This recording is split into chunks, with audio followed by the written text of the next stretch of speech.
ताणम नमो सिद्धाणम नमो आयर्याणम नमो वज्रायाणम नमो लोहे सव्यसाहुणम। ओकारं बिंदु संयुक्तं नित्यं ध्यायन्ति योगिनः कामदं मोक्षदं चैव ओंकाराय नमो नमः। अविरल शब्द घनोग प्रक्षालित सकल भूतल मलकलंका मुनिभिरुपासित तीर्था सरस्वती हरतु नो दुरितान्। अज्ञानतिमिरान्धानां ज्ञानाञ्जनशलाकया चक्षुरुन्मिलितं येन तस्मै श्रीगुरुवे नमः। श्रीपरम गुरुवे नमः। परम्पराचार्य गुरुवे नमः। सकल कलुष विध्वंसकं श्रेयसां परिवर्धकं धर्म संबंधकं भव्य जीव मन प्रतिबोधकारकं पुण्य प्रकाशकं पाप प्रणाशकमिदं शास्त्रं श्री संयम प्रकाश नामधेयम्। हास्य मूल ग्रंथ करता रहे श्री सर्वज्ञ देवास तदुत्तर ग्रंथ करता रहे श्री गणधर देवा प्रतिगणधर देवास तेषां वचनानुसारमासाद्य आचार्य श्री कुंद कुंदामनाय आचार्य सूर्य सागरेण विरचितं श्रोता रहे सावधानतया शृण्वन्तु। मंगलम भगवान वीरो मंगलम गौतमो गणी मंगलम कुंद कुंदाद्यो जैन धर्मोस्तु मंगलम। सर्वमंगलमांगल्यं सर्वकल्याणकारिकं प्रधानं सर्वधर्माणां जैनं जयतु शासनं जैनं जयतु शासनं जैनं जयतु शासनं। संयम प्रकाश नाम का यह ग्रंथ है। महाराज साहब सूर्य सागर जी द्वारा लिखी गई यह रचना, और यहाँ प्रकरण अपना चल रहा था उत्तम श्रावक के संदर्भ में। श्रावक की चरम उत्तम दशा जिससे ऊपर कोई दूसरा श्रावक नहीं होता। श्रावक संज्ञा पंचम गुणस्थानवर्तियों के लिए दी जाती है। पंचम गुणस्थानवर्ती जीव श्रावक कहलाते हैं। दूसरी प्रतिमा से मनुष्यों में ये प्रतिमाधारीपना शोभता है। दूसरी से लेकर छठी प्रतिमा तक जगन्य श्रावक हैं।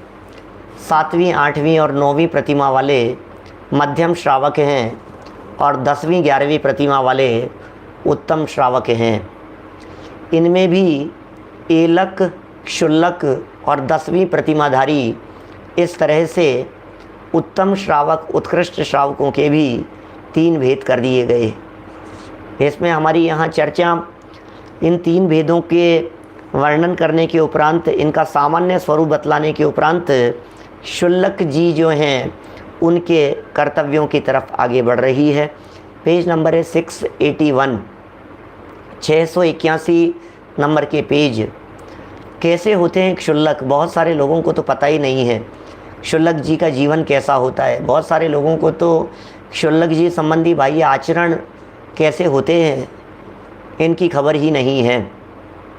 क्षुल्लक जी का बाह्य आचरण, क्षुल्लक जी का बाह्य जीवन, क्षुल्लक जी की चर्या किस प्रकार की होती है, आहार चर्या के लिए जावें तो किस प्रकार से जावें, क्योंकि अभी मुनि बनने रूप योग्यता परिपक्व हुई नहीं है और श्रावक में उत्कृष्ट दशा हो गई है। परिणाम इतने निर्मल हो गए हैं कि घर में रहना तो छोड़ दिया है। अभी उद्दिष्ट त्याग नाम की प्रतिमा है ये, इसलिए अपने द्वारा बनाया गया भोजन भी नहीं लेते। उद्दिष्ट माने उद्देश्य से बनाया हुआ, वो कहलाता है उद्दिष्ट। इस प्रतिमा का नाम है उद्दिष्ट त्याग, उद्दिष्ट विरत, उद्दिष्ट त्याग। इसका मतलब उद्देश्य से जो बनाया गया भोजन है उसका वे त्याग करते हैं। वो क्षुल्लक जी के निमित्त से नहीं बनेगा भोजन। घर घर जाएंगे भिक्षावृत्ति के रूप में, क्योंकि स्वयं के निजी घर में तो रहना उन्होंने बंद कर दिया है। मुनि संघ में रहते हैं, और संघ के मुनिराज जब आहार चर्या के लिए निकलते हैं उसी समय एक क्षुल्लक महाराज भी आहार चर्या के लिए निकलते हैं। घर घर जाते हैं, जिसे गोचरी भी कहा गया है, और शुद्ध प्रासुक जैसा भोजन वहाँ उन्हें मिलता है उसे निर्दोष रीति से निर्वांछक वृत्ति से ग्रहण करते हुए अपना जीवन यापन करते हैं शांत परिणामों पूर्वक। तो देखिए इनके कुछ कर्तव्यों की तरफ हम यहाँ बढ़ रहे हैं। 681 नंबर पेज और नीचे लिखा है क्षुल्लक के कर्तव्य, बिल्कुल नीचे हेडिंग दी है। स्थानादिषु प्रतिलेखेद मृदूप कर्णेन सह कुर्यादेव चतुष्पर्व्यामुपवासं चतुर्विधम। सागार धर्मामृत और 39.7 ये श्लोक है। वह प्रथम श्रावक माने क्षुल्लक कोमल प्राणियों को बाधा नहीं पहुंचावे। देखो ये तो सबसे पहला कर्तव्य है कि कोमल प्राणियों को किसी भी प्रकार की बाधा नहीं पहुंचनी चाहिए। कोमल प्राणी कौन कौन होते हैं आप जानते हैं? कोमल प्राणी क्या होते हैं मैं आपको बतलाऊं। कोमल प्राणी वे प्राणी होते हैं जो प्राणी टच करने मात्र से ही मर जाते हैं, वे हैं कोमल। उंगली टच हो जाए ना तो मर जाए, उन्हें कोमल कहते हैं। मक्खी है, मच्छर है, चींटी है, ऐसे 2 इंद्रिय आदि जो जीव हैं, आपने हल्का सा टच कर दिया, उसको टच किया और उसके प्राण निकल गए। इतना कोमल है वो मक्खी, इतनी कोमल है कि आपका हाथ यदि उसके टच हो जाएगा तो वो डगमगा जाएगी, वो गड़बड़ा जाएगी, उसकी स्थिति विचलित हो जाएगी। आपका चींटी के यदि ऊपर हाथ ऐसे लग गया तो उसका कोई ना कोई हाथ पांव टूट जाएगा, इतनी कोमल है वो। कह रहे हैं कोमल प्राणियों को बाधा नहीं पहुंचावे, माने विकलत्रय प्राणियों को बाधा नहीं पहुंचाए। इस प्रकार का कोमल उपकरण वस्त्र आदि या पीछे आदि से प्रतिलेखन मार्जन करना करे, माने प्रतिलेखन करे, मार्जन करे, पीछे आदि से करे तो बहुत सावधानी पूर्वक कोमल वस्त्रों से, कोमल वस्त्र से या पीछे आदि से। और प्रत्येक मास की दोनों अष्टमी और दोनों चतुर्दशी को 4 दिन हो गए, पर्व चतुष्टय कहलाते हैं ये। पर्व चतुष्टय माँ ही पाप तजी प्रोषद धरिए। तो दोनों अष्टमी और दोनों चतुर्दशी को इस प्रकार चारों पर्व दिनों में 4 प्रकार के खाद्य, स्वाद्य, लेय और पेय पदार्थों का त्याग रूप उपवास करे। इस प्रकार के श्रावक क्षुल्लक भी 2 प्रकार के होते हैं। मैंने देखिए अष्टमी चतुर्दशी का तो उपवास ही होता है, श्रावक लोग भी करते हैं, हमारे बहुत सारे साधर में लोग करते हैं, मेरे परिचित बहुत सारे हैं ऐसे जिनके अष्टमी चतुर्दशी को उपवास हुआ करता है। कितने ही सालों से डॉक्टर अमित भाई संघवी जी, कितने ही सालों से जो लोग अष्टमी और चतुर्दशी को नियमित उपवास करते हैं।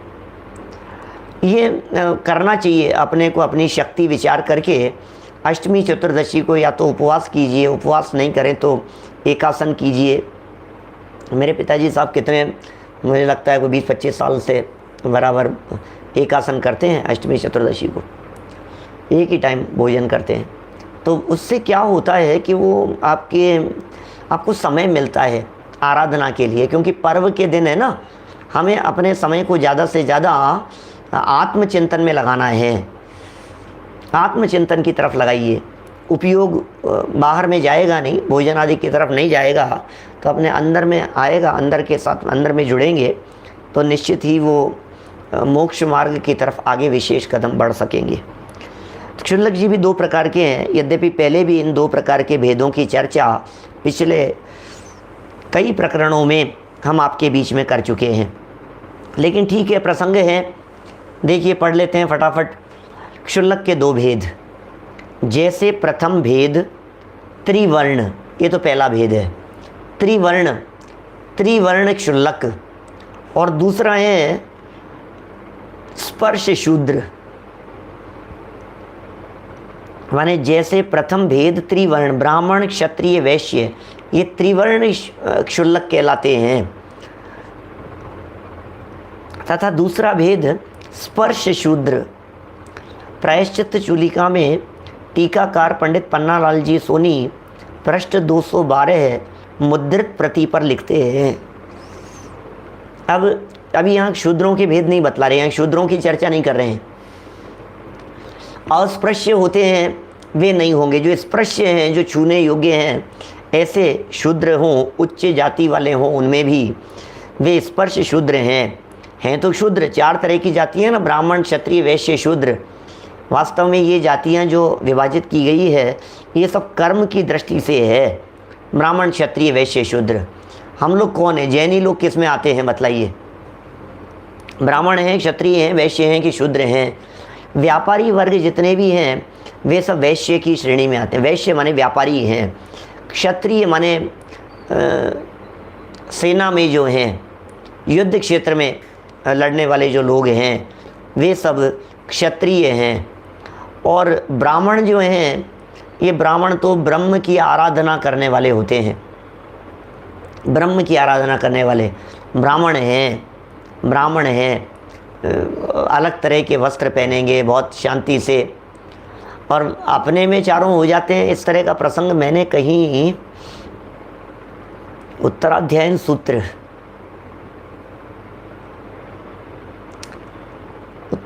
सूत्र में ही पढ़ा, शायद कहीं मैंने, बहुत वर्षों पहले मैंने पढ़ा था। और वो एक मूल श्लोक है, और उस मूल श्लोक में ऐसा उल्लेख है उसमें कि ये जीव अलग अलग समय पर अलग अलग रूपों में देखा जाता है। जैसे प्रातःकाल उठा, सो कर के उठा, तो रात्रि भर का सोया हुआ, बाल बिगड़े हुए, भूत जैसा बना हुआ, जो भी इसकी जो हालत थी, है अपवित्र है, अशुद्ध है, बोले एक शूद्र है। अभी तो ये शूद्र हो गया, शूद्र है बिना नहाने से पहले। अब नहा धो करके तैयार हो गया और मंदिर चला गया, मंदिर में गया, ब्रह्म की आराधना करने लगा, तो बोले ब्राह्मण हो गया। ब्रह्म की आराधना करने लगा। बिना नहाए शूद्र था, नहा धो करके शुद्ध पवित्र होकर के मंदिर चला गया तो ब्राह्मण हो गया। और मंदिर से आने के बाद भोजन करके जब दुकान पर चला गया तो वैश्य हो गया, व्यापारी हो गया, बिजनेस में चला गया। और बिजनेस करते करते ही, व्यापार करते करते ही, जब इसकी आस्तीन थोड़ी सी खिंच गई किसी प्रसंग पर, समझता क्या है, तो समझ लीजिए इसका क्षत्रियत्व जागृत हो जाता है। ऐसा है। तो अपेक्षा से इस तरह के भी कथन मिल जाते हैं। भिन्न भिन्न अपेक्षाओं से उन्हें भिन्न भिन्न रूपों में भी कहा जा सकता है। तो यहाँ तो खैर बात कर रहे हैं ब्राह्मण, क्षत्रिय और वैश्य जाति के, ब्राह्मण, क्षत्रिय और वैश्य कुलों से यदि किसी जीव ने क्षुल्लक दीक्षा ली हो तो वे तो कहलाएंगे प्रथम प्रकार के क्षुल्लक, त्रिवर्ण वाले। और दूसरे जो हैं क्षुद्र जाति वाले, वो 2 तरह के होते हैं, स्पर्श करने योग्य और अस्पर्श्य। क्या? तो स्पर्श माने छूने वाले, तो जो छू सकते हैं जिनको, और दूसरे लोग इस तरह के जो हैं, उनका भी अर्थ नीचे किया है। अभी नीचे से ही अपन उसकी बात पढ़ेंगे। प्रायश्चित चूलिका में पन्नालाल जी साहब ने इनके बारे में जो लिखा है वो देखिए। कारिणो द्विविधा सिद्धा भोज्या भोज्य प्रभेदतः भोज्येष्वेव प्रदातव्यम सर्वदा क्षुल्लक व्रतम। क्षुद्र भोज्य और अभोज्य के भेद से 2 तरह के हैं। देखिए साहब, सुरेंद्र जी बाबू जी साहब, क्षुद्र भोज्य और अभोज्य के भेद से 2 तरह के हैं।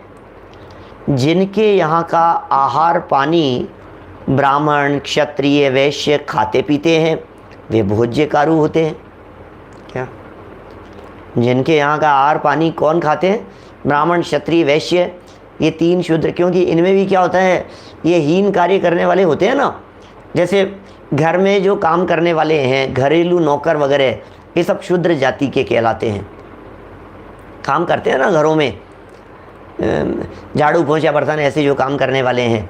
अब इनमें भी अपन बंटवारा कर लेते हैं जब कभी अपने घर में रखना होता है तो, कि नहीं ये तो ऊंची जाति वाला है, ये तो हीन जाति वाला है, ये तो ये ऐसा है, ये अस्पृश्य है, ये स्पृश्य है।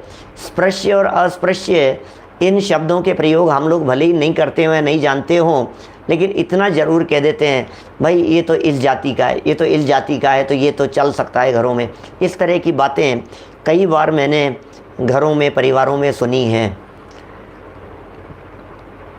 कि नहीं साहब ये है तो सही, नौकर तो है, लेकिन ये किचन में काम कराने जैसा नहीं है, इससे हम किचन में काम नहीं करा सकते, ये बाहर छूता नहीं है ये। और कहते हैं नहीं इससे तो बनवा सकते हो साहब, ये इसकी जाति तो ठीक है, इसकी जाति जो है ना ये इस तरह की है।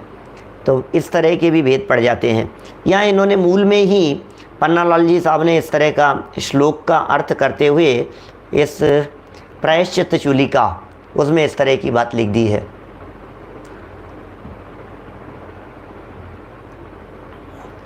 तो अब वहाँ तो चलता ही नहीं, होटल में खाने वालों की तो क्या बात करें, तो होटल में जो लोग नहीं खाते हैं उनकी बात करें। क्षुद्र जल का जो त्याग होता है ना वो भी यही है। बहुत सारे लोग अभी भी कई संघों में, अभी तो इन दिनों का तो पता नहीं, लेकिन बीच में तो सुना था हमने, 10-20 साल पहले की बात होगी, माने सन 2000 के आसपास की बात मान लो, 90 के दशक का अंत और 2001-2 के आसपास इस तरह की प्रचलन की भाई ये जो है महाराज ये तो क्षुद्र जल के त्याग कराते हैं, फिर उन्हीं से भोजन ग्रहण करते हैं, औरों से नहीं करते हैं।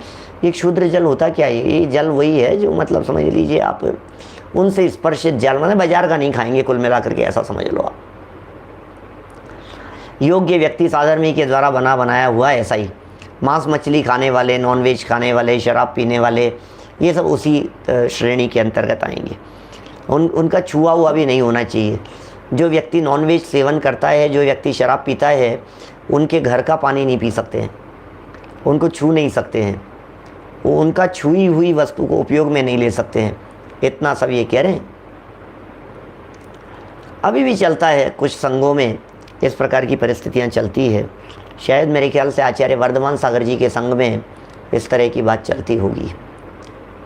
देखिए ये कह रहे हैं वे भोज्य कारु होते हैं, उनसे विपरीत अर्थात जिनका आहार पानी ब्राह्मण, क्षत्रिय, वैश्य और शूद्र नहीं खाते पीते, वे अभोज्य कारु कहलाते हैं। माने जिनका भोजन पानी आदि ये लोग नहीं खाते पीते हैं, कोई भी ब्राह्मण, क्षत्रिय, वैश्य, वे अभोज्य कारु कहलाते हैं। हीराचंद जी वे सब आपने लिखा, उसके पहले ही मैंने बोल दिया है ना, मुझे भी ऐसा ध्यान कि शायद ऐसा होता है वहाँ। देखिए उनमें से क्षुल्लक दीक्षा देनी चाहिए, अभोज्य शूद्रों को नहीं। ये भी इतना भी विवेक होना चाहिए कि जिन शूद्रों को भिक्षा प्रदान की जा रही है, दीक्षा दी जा रही है, क्षुल्लक दीक्षा दी जा रही है, वे कौन हैं, कौन से जाति कुल वाले हैं, उन्हें देख कर के ही क्षुल्लक दीक्षा दी जानी चाहिए। अभोज्य शूद्रों को नहीं। और भी कहा है द्वियम च उत्तलिंग उवकिट्टम अवरसावयाणम च भिक्खम भमेयि पत्ते समिधि भासेण मोणेण। षट प्राभृत सूत्र पाहुड़ 21वीं गाथा है। षट प्राभृत कुंदाचार्य देव का लिखा हुआ है। 6 पाहुड़ मिले थे पहले, श्रुत सागर सूरी ने उसकी संस्कृत टीका लिखी है। 6 ही पाहुड़ मिले थे, बाद में 2 पाहुड़ और जुड़ गए तो वो अष्ट पाहुड़ ग्रंथ बन गया। उसकी टीका में श्रुत सागर सूरी लिखते हैं वो अष्ट पाहुड़ ग्रंथ बन गया। उसकी टीका में श्रुत सागर सूरी लिखते हैं द्वितीयम चौक्तम लिंग वेशः उत्कृष्टम लिंग अवर श्रावकाणाम च गृहस्थ श्रावकाणाम। सौर श्रावक है भिक्षाम भ्रमति पात्र सहित है कर भोजी वा ईरिया समिति सहित है मौन वांश्व उत्कृष्ट श्रावको दशम एकादश प्रतिमा प्राप्त है। दशम और एकादश प्रतिमा प्राप्त है। द्वितीय कहिए, अर्थ लिख रहे हैं उसी का। द्वितीय कहिए दूसरे लिंग वेश उत्कृष्ट श्रावक के, श्रावक जो गृहस्थ नहीं, ऐसा उत्कृष्ट श्रावक कहा गया है। सो उत्कृष्ट 11वीं प्रतिमा का धारक है। इन्होंने लिखा है दशम एकादशम प्रतिमा प्राप्त है, उत्कृष्ट श्रावक है। सो भ्रमण कर भिक्षा लेता है वे पात्र में भी करें और हाथ में भी करें, भाषा समिति रूप वचन बोलें तथा ईरिया समिति रूप प्रवृत्ति करें। देखिए क्षुल्लक जी हैं अभी, और क्षुल्लक जी होते हुए भी कह रहे हैं ईरिया समिति का पालन करते हैं, नीचे देख करके चलते हैं, भाषा समिति रूप वचन बोलते हैं, भंड वचन नहीं बोलते, उटपटांग नहीं बोलते। भाषा समिति का मतलब हितकारी वचन होंगे, मित वचन होंगे, अल्प वचन होंगे, प्रिय वचन होंगे, करुणा भरे वचन होंगे, हित मित प्रिय वचन बोलते हैं। ईरिया भाषा है, ईरिया समिति भाषा समिति हो गई, इन समितियों का पालन करते हैं, जमीन देख करके चलते हैं, क्या नीचे देख देख करके चलते हैं, बराबर रीति से, कहीं किसी जीव की विराधना नहीं हो, कोमल पीछे आदि अपने साथ में रख सकते हैं। ये सब प्रैक्टिस है, मुनि बनने वाले हैं ना आगे, क्योंकि इसके बाद तो नेक्स्ट स्टेप मुनि अवस्था का ही है। 11वीं प्रतिमा के बाद में किसका नंबर आएगा? मुनिराजों का ही नंबर आएगा। तो कह रहे हैं वे पात्र हाथ में भी रखें नहीं भी रखें, जैसी भी स्थिति हो, भाषा समिति रूप वचन बोलें। वचनों में कितना सुकोमलपना होगा, इसका मतलब जिसकी भाषा अच्छी नहीं है, जो बोलने में मधुर नहीं है, जो बोलने में विनम्र नहीं है, जो बोलने में सरल नहीं है, वो क्षुल्लक जी बनने के योग्य नहीं है। क्षुल्लक जी के जीवन में ऐसा लगता है वाणी ऐसी कीर्ति है मानो मुख चंद्र थे अमृत झरे। बोलते हैं तो ऐसा लगता है जैसे अमृत झर रहा हो, वाणी में सरलता हो, वाणी में मिठास हो, सब लोग जिनका आदर करते हों, सम्मान करते हों, अरे कितना प्यारा बोलते हैं, कितना मीठा बोलते हैं, ऐसा मधुर होना चाहिए। अभी ये हितमित प्रिय वचन, भाषा समिति, ईरिया समिति, ये एज ए प्रैक्टिस अतिचार लगाता हुआ यहाँ पालन कर रहा है। लेकिन जब हम मुनि होंगे, निर्दोष व्रत होंगे, निर्दोष व्रत होंगे फिर, क्योंकि अभी यही प्रैक्टिस कर ली इसने तो 4 हाथ जमीन देख करके चलने की, तो फिर अब मुनि होने के बाद में 4 हाथ जमीन देख करके नहीं चले, इधर उधर झांक करके चले, तो बोले कहाँ जा रही है इनकी ईरिया समिति? ये मूल गुण है, ये मूल गुण है इस तरह के, ये मुनिराजों के उत्तम अवस्था है, उनकी परम उत्तम अवस्था है मुनिराजों की अवस्था। कोई श्रावक जीव उनके आसपास भी अड़ता भिड़ता भी नहीं है।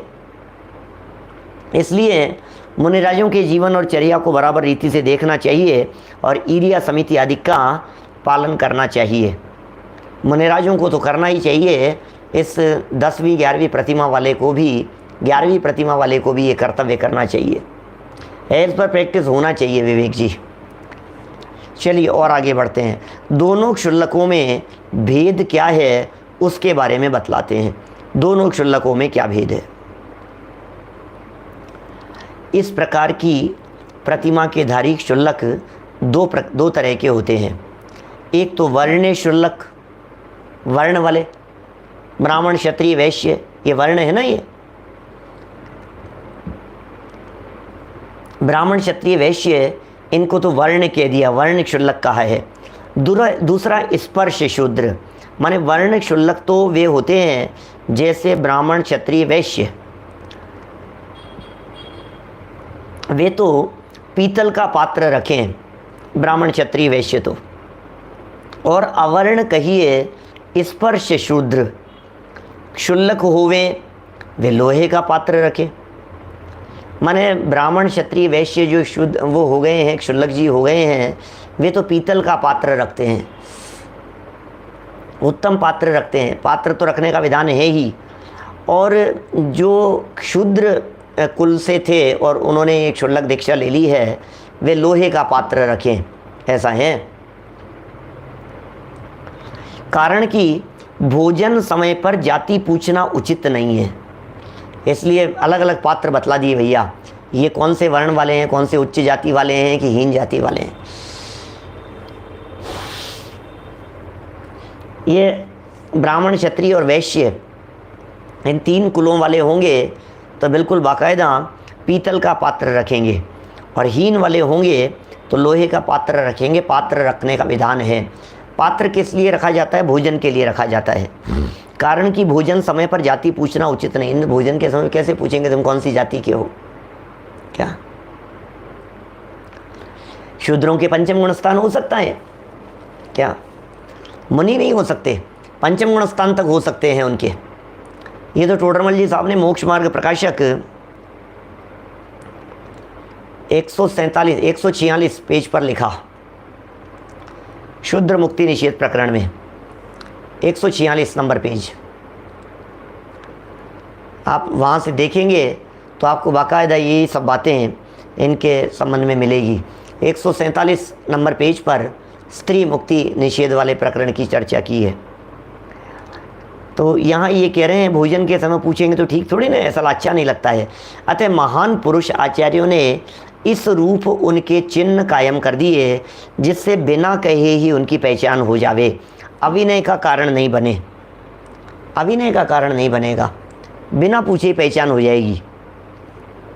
अभिनय नहीं करना, अवर्णवाद, अरे भैया हम तो गृहस्थ हैं, हमारा तो चौथा भी बड़ी मुश्किल से किसी का हो तो हो। ये पंचम गुण स्थान वाले हैं, इनके अनंतानुबंधी और अप्रत्याख्यानावरण 2 कषाय चौकड़ी का अभाव हो गया है। वे बहुत सम्माननीय हैं, क्या बहुत उत्कृष्ट भाव हैं अभी उनके, बहुत सम्माननीय हैं, बहुत आदर योग्य हैं। शुल्लक जी भले ही वे शूद्र जाति कुल वाले हों, लेकिन उसके बावजूद भी गृहस्थ की दृष्टि से, श्रावक की दृष्टि से, दूसरी प्रतिमा वालों की दृष्टि से वे उत्तम हैं, उत्कृष्ट हैं। वे उनके लिए बहुत सम्मान के पात्र हैं। बिल्कुल भी अवर्णवाद न हो पावे, इसलिए वर्ण क्षुल्लक होवे उसको तो चौके में बैठा देवें, और अवर्ण क्षुल्लक हो उसको योग्यता के साथ ऐसे स्थान पर बिठावें जो चौके से बाहर हो पर अपमानजनक नहीं हो। माने उन्हें ऐसा नहीं लगे कि भाई हमें गलत जगह पर बैठा दिया है। बस ये तो दीक्षा लेते समय, दीक्षा देते समय आचार्यों ने इस प्रकार का निर्देश कर दिया कि इनके हाथ में जो पात्र होगा वो स्टील का होगा, लोहे का होगा। स्टील का पात्र है, लोहे का पात्र है। यद्यपि वे भी इस बात को जानते होंगे कि हमें इसलिए लोहे का पात्र, स्टील का पात्र दिया। लोहा माने स्टील, क्या स्टेनलेस स्टील, अरे है तो लोहा ही, क्या कहोगे आप उसे। तो ऐसे बर्तन हैं जो उनके पास में देख करके, अब कितनी बार किचन के बाहर ही होती है ना डाइनिंग टेबल भी आपकी, क्या माने किचन के बाहर भी तो हैं। अभी समानता के भाव को ठेस लगती है भाई साहब, ये हमें लग रहा है, हमारी फीलिंग में है। सच में जैसा आप सोच रहे हैं ना, इसी तरह का मेरे भी परिणामों में आया था। मुझे भी लगा था कि ये व्यवस्था तो यार, उनको अंदर में कैसी फीलिंग आती होगी कि इनको पीतल के पात्र हैं, मेरे हाथ में स्टील का है, सब पहचान रहे हैं, आखिर ये हम तो हीन जाति वाले हैं, हम तो ऐसे हैं। ऐसा लगता तो है ही अपने को। मैंने भी ऐसा सोचा, मुझे भी ऐसा लगा, लेकिन तुरंत मुझे विचार आ गया इस बात का कि भाई साहब 2 कषाय चौकड़ी का अभाव है उनके, ये क्यों भूल रहे हैं अपन। मिथ्यात्व नहीं है, अनंतानुबंधी नहीं है, अप्रत्याख्यानावरण नहीं है। ये मिथ्यात्व के साथ अनंतानुबंधी ही नहीं, अप्रत्याख्यानावरण कषाय भी जिनके चली गई है, माने उनके परिणाम कितने सहज निर्मल होते हैं, उन्हें नहीं फर्क पड़ता है इन बातों का। क्या वो तो अपनी भूमिका के अनुसार, अपनी विरक्ति के अनुसार वैरागी जीवन जीना चाहते हैं। भोजन के लिए 10 मिनट 5 मिनट के लिए जाएंगे तो उसमें क्या फ़र्क पड़ गया है ना। जाएंगे भोजन के लिए, जाए आएंगे, करे आएंगे। ये सब उन्हीं के बारे में बतला रहे हैं, दोनों प्रकार के जीवों के बारे में क्या स्थितियाँ बनती है। ऐसा भेद क्यों है? ये भेद किसी का किया हुआ नहीं है, ये चरणानुयोग का विधान है। इसी प्रकार का जैसी व्यवस्था है वैसी व्यवस्था बताई गई है। यहाँ कौन बनाने वाला, यहाँ कोई पार्शलिटी का सवाल नहीं है। यहाँ 2 कषाय चौकड़ी का अभाव है, पवित्रता है, क्षुल्लक पद के योग्य है। मैं तो ये कहता हूँ 24 घंटे पात्र थोड़े न रहता है उनके हाथ में। श्रावकों को इस तरह का भेद करना योग्य नहीं है। बस ठीक है, अस्पृश्य थे इसलिए चौके में अपन चूँकि नहीं ले जाते हैं, इसलिए बाहर बैठ लेंगे। बाहर का अर्थ कोई मकान के बाहर निकाल दिया हो ऐसा नहीं है। ऐसा बेइज्जत नहीं करना, दरवाजे के बाहर खड़े रहो भैया, ऐसा नहीं चलेगा। दरवाजे के अंदर आएंगे, आएंगे आपके जहाँ भोजन और लोग बैठ करके, सारे लोग किचन में थोड़ी ना घुस जाते हैं भोजन करने के लिए। किचन में कितने बैठ पाते हैं? किचन में 2-4 लोग बैठ पाते हैं। 2 लोग बैठ गए, 3 लोग बैठ गए, कितनी जगह होगी किचन में?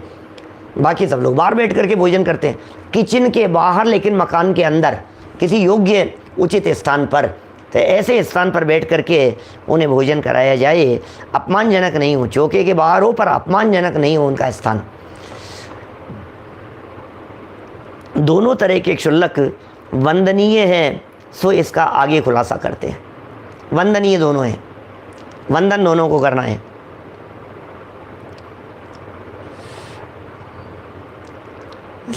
वंदनीय लिखा है, वंदन करने योग्य है, लेकिन इच्छामी शब्द का प्रयोग किया जाता है क्षुल्लक जी और एलक जी को जब अभिवादन करते हैं तब। यथा योग्य रीति से जब क्षुल्लक जी और एलक जी को अभिवादन किया जाता है तो उनके लिए प्रयोग किया जाता है इच्छामी। हमारी भी इच्छा है ऐसी अवस्था होने की। 5वें गुणस्थान तक हो सकते हैं प्रदीप पाटनी जी साहब, वे 5वें गुणस्थान तक हो सकते हैं।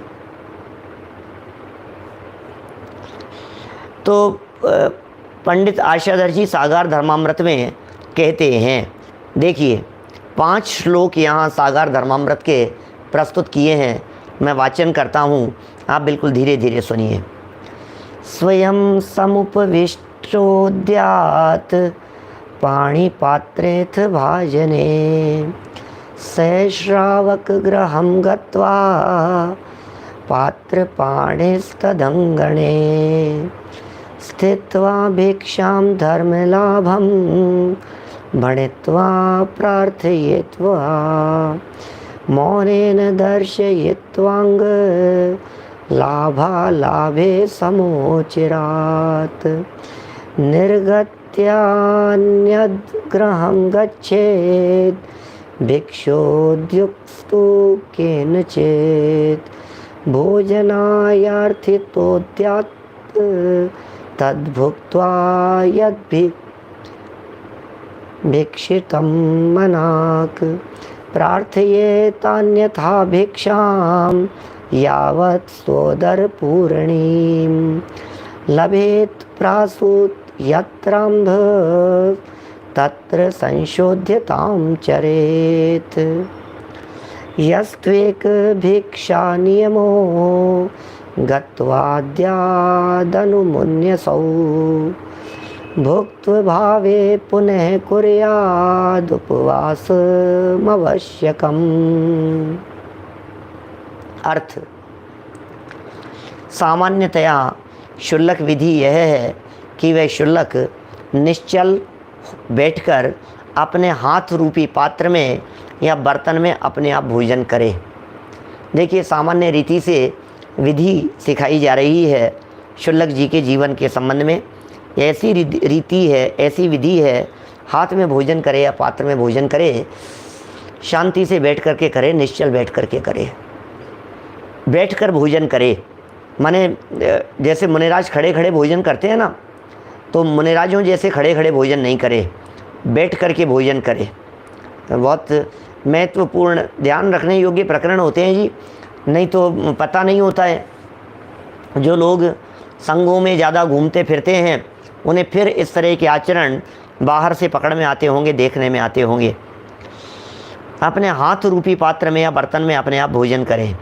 वह भोजन किस विधि से करे, उसका उत्तर यह है कि भोजन लेने के लिए एक पात्र अपने हाथ में लेकर श्रावक के घर पर जाकर उसके आंगन में जहाँ तक हर एक जा सकता है वहाँ पर खड़े होकर धर्म लाभ हो, धर्म लाभ हो, ऐसा वचन दातार को सुनावे। दरवाजे पर जाकर के भिक्षावृत्ति है ना, जैसी श्वेतांबर परंपरा में जिस तरह की भिक्षावृत्ति है, बस उसी तरह की वृत्ति यहाँ भी श्वेत अंबरधारी क्षुल्लक स्वामी जी जो हैं उनकी इसी तरह की पदवी है। धर्म लाभ हो ऐसा वचन सुनावे, जहाँ तक सब जा सकते हैं वहाँ तक वो भी जाए। ऐसा नहीं बिना पूछे किसी के भी घर में घुस जाए, नहीं तो फिर वे दोष के भागीदार होंगे, चोरी के भागीदार होंगे, हिंसा के भागीदार होंगे, प्राण पीड़ित होंगे सामने वाले के, तो हिंसा हो जाएगी। और आपने भिक्षाम देही कह दिया और अंदर तक चले गए आप हैं, तो आप गलत बोल रहे हो, आप झूठ बोल रहे हो, आप में ऐसी योग्यता थी नहीं जिस योग्य आप हो गए हो, तो झूठ वचन हो गया।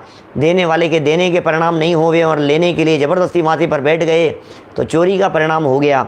वहाँ यदवा तदवा कोई महिला अंदर बैठी हुई थी तो कुशील का परिणाम हो गया। और एकत्रित करके संग्रह कर रहे हो तो परिग्रह, पांचों पाप घटित किए हैं क्या? अभी ऐसा नहीं होता, लेकिन अपन तो आगमोक्त बात कर रहे हैं। कुछ वर्षों पहले तक तो ऐसा होता होगा जब ये ग्रंथ लिखा जा रहा था। देखिए, संवत जो ईसवी संवत कहलाता है ना, ईसवी संवत, ईसवी सन, तो ये बस आज़ादी के आसपास लिखा गया है। ये देश की आज़ादी के आसपास, उसके एक आध 2 साल पहले बाद में हो सकता है, बस वही समय था इस ग्रंथ के लिखने का। वह भोजन किस विधि से करे?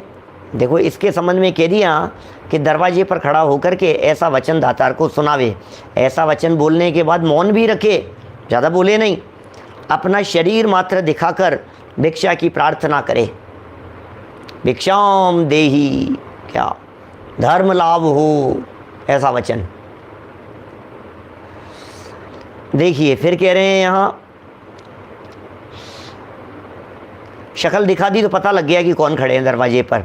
वहाँ पर भिक्षा मिले या न मिले, दोनों दशाओं में अपना संभाव रखकर शीघ्र ही अथवा बहुत समय वहाँ खड़ा नहीं रहकर वहाँ से निकलकर किसी अन्य श्रावक के घर जावे।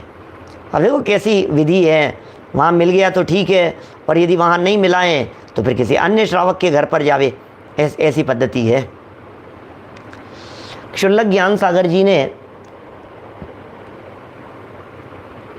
दान विचार नामक पुस्तक में लिखा है कि क्षुल्लक एलक दातार के आंगने 27 श्वासोश्वास का कायोत्सर्ग करे।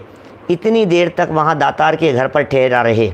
इतनी देर में श्रावक उनको भोजन देवे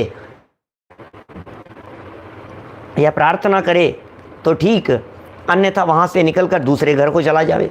अब कितनी देर खड़े रहेगा दरवाजे पर, है ना? माने ये कोई स्टेप कुछ गलत नहीं है बिल्कुल भी, क्योंकि क्या करेंगे बोलो, दरवाजे पर जाएंगे, जाकर के अपना पात्र लेकर के जा रहे हैं, और भोजन के लिए कैसे निकलेंगे? वो मुनिराज भी तो निकलते हैं, मुनिराज भी तो आहारचर्या के लिए निकले हैं। इसी तरह से ये भी भोजनचर्या के लिए निकले हैं, निश्चित समय पर निकले हैं। सबको पता है क्षुल्लक जी आए हैं, भोजन लेंगे। आपके पास में भोजन था, आपने दे दिया, आपके पास में भोजन नहीं था, आपने नहीं दिया, क्या अंदर से बाहर नहीं निकले तो खड़े नहीं रहेंगे? बिल्कुल विचार नहीं करके, निर्विकल्प होकर के वे 2 कदम और आगे बढ़ जाएंगे, माने अगले घर की तरफ वे चले जाएंगे। ऐसा लिखा है क्षुल्लक ज्ञान सागर जी ने। क्या बस जैसा लिखा है वैसा मानना। पड़गान करते हुए देखा है तो बस राजेंद्र बावेल जी साहब, उनको यदि पड़गान करते हुए देखा है तो ऐसा ही समझ लीजिए, हमें मालूम है कि एक क्षुल्लक जी हैं, तो हमने उनको बुला लिया और उनको बैठा दिया, आइए पधारिए, स्वागत है आपका। दरवाजे पर देखा तो उन्हें अंदर भी बुलाया जा सकता है, भोजन दिया भी जा सकता है। उनके पास में पात्र था, वे पात्र लेकर के कहीं जा भी सकते हैं, अपने यहाँ जा कर के भोजन करेंगे। और यदि उनसे निवेदन किया गया वहीं बैठ कर के भोजन करने के लिए, आइए क्षुल्लक जी महाराज बैठिए, बैठ कर के भोजन ग्रहण कीजिए। और फिर वे यदि बैठ गए हैं तो उनके लिए आसन लगा दिया गया, चौकी फाटा जो भी है वो सब लगा करके उन्हें यथा योग्य रीति से बहुमान पूर्वक उन्हें आहार प्रदान कराया जावे। अब ये कह रहे हैं इस प्रकार का कथन, जो 27 वाचोश्वास का जो कथन किया है, भैया इतनी देर रुके और फिर नहीं तो फिर चले जावे, बोले ये जो कथन है ये मूल आमनाई के ग्रंथों में देखने में नहीं आया, मूल आमनाई के ग्रंथों में। और उन्होंने जो लिखा है वो काष्ठा संघ आमनाई से मिलता है ये प्रकरण, जो मूल संघ की आमनाएं वालों को मानने योग्य नहीं है। ये ऐसा कह रहे हैं कि ये ऐसा मानने योग्य नहीं दिखाई देता है। भिक्षा लेने के लिए वह उद्यत क्षुल्लक यदि किसी श्रावक के द्वारा भोजन के लिए प्रार्थना की जावे तो संतोषपूर्वक वहीं भोजन कर लेवे। ये हो गया ना ऐसा राजेंद्र जी भाई साहब, जहाँ जो बात आपको लग रही थी, जहाँ कहीं आपने समाज में ऐसा कहीं देखा है, तो वो यही बात हो गई कि यदि उन क्षुल्लक महाराज जी से ये कह दिया जाए कि आप आइए पधारिए और बैठ कर के भोजन ग्रहण कीजिए, तो फिर वे संतोषपूर्वक वहीं रुक जाएंगे और वहीं बैठ कर के भोजन ग्रहण करेंगे। ऐसी स्थिति है। तो इसमें किसी तरह का मुझे नहीं लगता है कि किसी तरह का कोई विरोधाभास जैसा कुछ लग रहा होगा।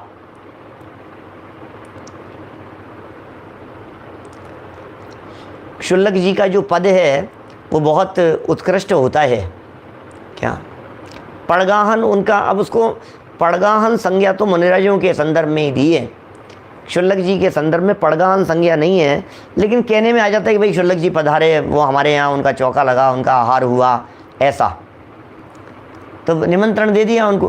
भाई मुनि जैसा आदर कैसे हो सकता है, मुनिराज तो मुनिराज ही हैं, नवदा भक्ति पूर्वक विधि पूर्वक उनको जो आहार देंगे, उनकी जो पूजन करेंगे, ये सब क्षुल्लक जी की कैसे हो सकती है?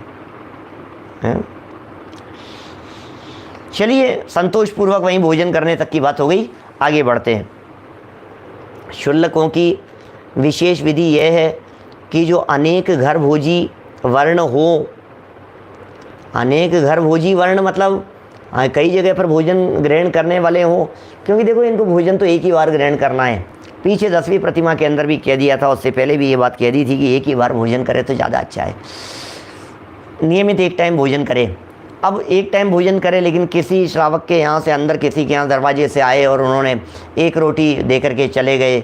अब ये एक रोटी के अंदर पेट तो नहीं भरेगा। यदि उन्हें अंदर बैठा लिया गया है, क्या अंदर बिठा दिया, बिठा करके भोजन कराया गया तब तो ठीक, और नहीं बिठा करके भोजन कराया गया, एक रोटी दे दी है, तो फिर वो दूसरे घर में जा करके फिर लेंगे। अभी कह रहे हैं यहाँ इसी तरह का, तो सुनिए, तो जो बात जैसी बताई जा रही है उस बात को उसी रीति से स्वीकार करें। क्षुल्लकों की ये विधि है कि अनेक घर भोजी वर्ण हो या क्षुद्र हो, परंतु पात्र बिना नहीं रहें, पात्र जरूर रखें, पात्र जरूरी है। इच्छामी कह करके पड़गान करते हैं, इच्छामी कह करके पड़गान नहीं है। इच्छामी शब्द तो उनके लिए योग्य वंदन है, जैसे माताजी के लिए वंदामी शब्द का प्रयोग किया जाता है, मुनिराजों के लिए नमोस्तु शब्द का उच्चारण किया जाता है, वैसे ही क्षुल्लक जी के लिए इच्छामी शब्द का प्रयोग किया जाता है।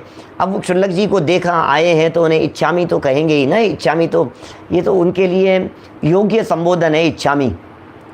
तो इच्छामी कह करके योग्य संबोधन किया और पधारिए महाराज हमारे यहाँ आहार जल ग्रहण कीजिए, तो ये एक सामान्य उनको आमंत्रण हो गया। अब क्षुल्लक जी आ गए, आपके गांव में आपके नगर में यदि ऐसा चलता है तो बड़ी अच्छी बात है, लेकिन ऐसा भी तो हो सकता है कि कोई उनको आहार के लिए नहीं बुलावे, तो फिर वो दरवाजे पर खड़े होकर के भी मांग सकते हैं, भोजन के लिए कह सकते हैं। धर्म लाभ का उन्होंने आशीर्वाद वहाँ प्रदान किया, धर्म वृद्धि का आशीर्वाद दिया, और सामने से मिला तो ठीक और नहीं मिला तो आगे बढ़ गए। ये सब सहज है, इसमें किसी तरह का कोई विरोधाभास नहीं है, कह दिया भैया धर्म लाभ प्राप्त हो, है ना। चलिए और आगे बढ़ते हैं। क्या कह रहे हैं, क्षुल्लकों की विधि है कि अनेक घर भोजी वर्ण हो या शूद्र हो, परंतु पात्र बिना नहीं रहें, पात्र जरूर रखें।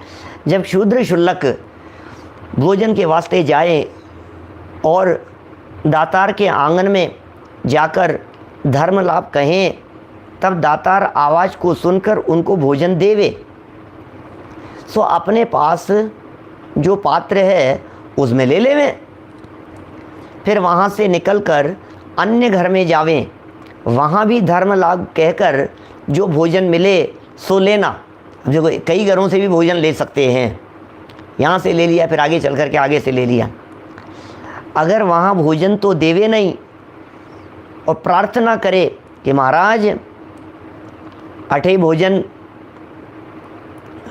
अठे माने यहाँ ही शांतिपूर्वक विराज कर आप भोजन कर लो, तो शांतिपूर्वक वहाँ से प्रासुक जल लेकर जो पहले भिक्षा में भोजन मिलता है उसको जीम कर जितना चाहिए उतना और लेना। यदि ऐसा न हुआ हो तो जब तक अपनी उदर पूर्ति के योग्य भोजन न मिले तब तक दातारों को घर से धर्म लाभ पूर्वक भोजन लाएं। आखिरी घर पर प्रासुक जल लेकर शांतिपूर्वक बैठकर मिले हुए भोजन को सोचकर जीम लेना। सोचकर जीम लेना की जगह मुझे लगता है शोध कर जीम लेना, ऐसा होना चाहिए, चे का धय बनेगा ये, शोध कर जीम लेना। जो प्रासुक भोजन लेकर के आए थे उसे देखो कैसा हो गया क्या। अब कैसे करेंगे, कैसी स्थिति हो गई। अब चूंकि ये शूद्र शुल्लक हैं, सेकंड लाइन में लिखा था, उनकी चर्चा चल रही है, तो अभी अब उनको बिठा नहीं रहा है कोई व्यक्ति, उनका स्टील का पात्र है तो जितना लेना था उतना ले लिया, है ना। कॉम्प्लिकेटेड बना दिया, ऐसा लगता है। बनाए कौन? जो जैसी विधि है उसको बतलाया है। वास्तव में जिनकी भूमिका अभी वो पंचम गुणस्थान में दो कषाय चौकड़ी के अभावजन्य नहीं हुई है ना, उन्हें बहुत कॉम्प्लिकेटेड लगता है। उन्हें ऐसा लगता है भाई साहब बहुत भारी काम है, आसान नहीं है। ये कॉम्प्लिकेटेड जो दिखाई दे रहा है आपको, ये सिर्फ तब दिख रहा है जब आपके साथ में मिथ्यात्व है, आपके साथ में अनंतानुबंधी है, आपके साथ में अप्रत्याख्यानावरण है। अभी फिर हम मुनि दशा की बात करेंगे, भैया कोई ना कोई प्रतिज्ञा लो, फिर हाथ ऐसे करो और फिर निकलो, और फिर वो प्रतिज्ञा आपको मौन रहो, बिल्कुल बोलो मत। आप कहीं जा कर के कोई जब आहार देने के लिए कोई वहाँ खड़े हुए हैं और यदि आपको वहाँ वही दृश्य दिखे जैसा आपने संकल्प किया था, तो आप वहाँ रुक जाओ, तब फिर वे वहाँ आपको फेरी देंगे, प्रदक्षिणा देंगे, आपको मन शुद्धि, वचन शुद्धि, काय शुद्धि, आर जल शुद्ध है ऐसा कह करके फिर वो आपको जहाँ चौका है वहाँ लेकर के जाएंगे, फिर बाहर पाद प्रक्षालन करेंगे, फिर अंदर ले जाएंगे, फिर उच्चासन पर बिठाएंगे, फिर पूजन आदि होगी, और फिर वो सारी इन सब के अंदर कहीं कोई गड़बड़ी हो जाए तो आप छोड़ करके भाई साहब बहुत कॉम्प्लिकेटेड कर दिया इसको। तो मामला मुनि दशा है, मुनिचर्या है, क्या दिक्कत है। माने उस भूमिका में जाकर के मुनिराजों के लिए फिर आपको लगेगा ये क्या है यार, ये ऐसी प्रतिज्ञा लो और ऐसे करो और ऐसे नियम लो और ऐसे संकल्प। भोजन के प्रति आसक्ति टूट गई है ना, क्या करे, भोजन ग्रहण करने का ही परिणाम नहीं है। तो ये जो शुल्लक जी की जो चर्चा चल रही है, पहले घर में जाकर के उन्होंने भोजन ग्रहण किया, भोजन मिल गया, जो भोजन मिल गया था उसे ले लिया। अब ले लिया तो अब कम था तो अगले घर में भी ले लिया, और कम था तो अगले घर में जाकर के ले लिया। किसी ने कहा कि यहीं बैठ कर के भोजन कर लो, तो फिर वे वहीं बैठ कर के भोजन करेंगे, लेकिन जो लेकर के आए हैं ना पिछले एक आध घर से, पहले वो ग्रहण करेंगे भोजन, और वो भोजन ग्रहण कर लेने के बाद में अब यदि पेट में और भूख है तो श्रावक से फिर और मांग लेंगे, क्या फिर मांग लेंगे, और फिर वहाँ जो बना है वो भी ग्रहण कर लेंगे, फिर जल ग्रहण करके, प्रासुक जल आदि ग्रहण करके शांति पूर्वक वहाँ वो जीम लेंगे, सोच करके भोजन करेंगे। देखिए आगे क्या लिख रहे हैं। सचित्त वस्तु व अभक्ष्य वस्तुओं को बचाए, क्या सचित्त भी नहीं और अभक्ष्य वस्तुएं भी नहीं। कदाचित अंतराय का कारण मिल जाए तो जूठन में अन्न छोड़े, क्या समझ में आ रही है क्या बात है। अंतराय का कारण बन जाए मान लो तो जूठन में अन्न छोड़े, नहीं तो इतना ही लेना कि जिसे आप जीम लें। रूखा, सूखा, खट्टा, मीठा, चिकना, कैसा ही भोजन हो उसमें किसी प्रकार का राग द्वेष नहीं करे। स्वाद की लालसा रहित जीमे। इस प्रकार स्पृश्य शूद्र अनेक घर भिक्षा भोजी का आचरण कहा। तो इस तरह से अनेक घर भोजी वाले जो हैं स्पृश्य शूद्र, उनके संबंध में ये आचरण यहाँ कहा। अब जो वर्ण शूद्र हैं उन वर्ण शूद्र के संदर्भ में भी और बातें यहाँ कह रहे हैं। देखिए वर्ण शूद्र की चर्चा है, मैं यहाँ से पढ़ देता हूँ, एक पैराग्राफ पढ़ देता हूँ, फिर आगे उत्तम श्रावक के स्वरूप, 11वीं प्रतिमा का द्वितीय भेद, स्पृश्य शूद्र वर्णन, वो सब वर्णन करेंगे। 684 नंबर पेज पर लास्ट पैराग्राफ देखिए, बस 1 मिनट में पढ़ देते हैं, कुछ बात होगी तो कल और कर लेंगे, बाकी ऐसा कुछ है नहीं। एक घर पर ही भिक्षा भोजन करे, कौन है ये, एक घर पर ही भोजन ग्रहण करे। अब यहाँ आपको फीलिंग में नहीं आ रहा होगा क्या, क्योंकि वो जो शूद्र थे ना शुल्लक, उनके साथ ये कंडीशन थी कि वो 2-3 घरों के अंदर जाकर के भी भोजन ग्रहण कर सकते हैं। ये जो है जो शुल्लक जी बन गए हैं ब्राह्मण क्षत्रिय वैश्यों में से, ये एक घर पर ही भोजन ग्रहण करे। और उत्तम वर्ण है शुल्लक, उनका आचरण इस प्रकार है कि शुल्लक चौके के बाहर जीमने वाली जातियों में से नहीं है। वह भी जब गोचरी पर भिक्षा के लिए जावे, क्या तब अपने चिन्ह रूप पात्र को उत्तम धातु पीतल का है उसको ले जावे और दातार के घर पर आंगन में जाकर धर्म लाभ हो ऐसा कहे, तब दातार सत्कार सहित भोजन के लिए प्रार्थना करे तो वहाँ ठहरे, नहीं तो तुरंत अन्य घर पर चला जाए। भोजन के लिए इशारा, हुंकार आदि किसी तरह की समस्या न करे। शांतिपूर्वक प्रार्थना करने के पश्चात पाँवों को प्रासुक जल से धुलाकर या धोकर आसन के ऊपर बैठकर पात्र में या हाथ पर दिए हुए भोजन को स्वाद रहित, खट्टा मीठा, रूखा सूखा, खारा कसायला कैसा ही हो, परंतु हो शुद्ध, उसे शांतिपूर्वक जब तक अंतराय न होवे तब तक जी में जूठन में न छोड़े। ये कैसा जीवन चलते हैं भाई साहब। किसी प्रकार की भोजन में अप्रासुकता या अभक्ष्यता ग्रहण नहीं करनी है। कोई अप्रासुक होगा, कोई अभक्ष्य होगा, ऐसी ग्रहण नहीं करनी है। अंतराय या दोष का कारण उत्पन्न हो जावे तो उसको तुरंत पाले, छिपावे नहीं। मुनियों के भोजन के पीछे भोजन करने जावे, पहले नहीं जावे। माने पहले मुनिराजों को भोजन करने के लिए जाने देवे और मुनिराजों के भोजन किए पीछे फिर बाद में स्वयं जावे। तो ये जो बातें हैं, इसी तरह की कुछ बातें यहाँ कही गई है, आगे भी कही गई है, प्रमाण दे करके कही गई है। कल इस चर्चा को हम आगे बढ़ाएंगे। अभी की बात को यहीं विराम देते हैं।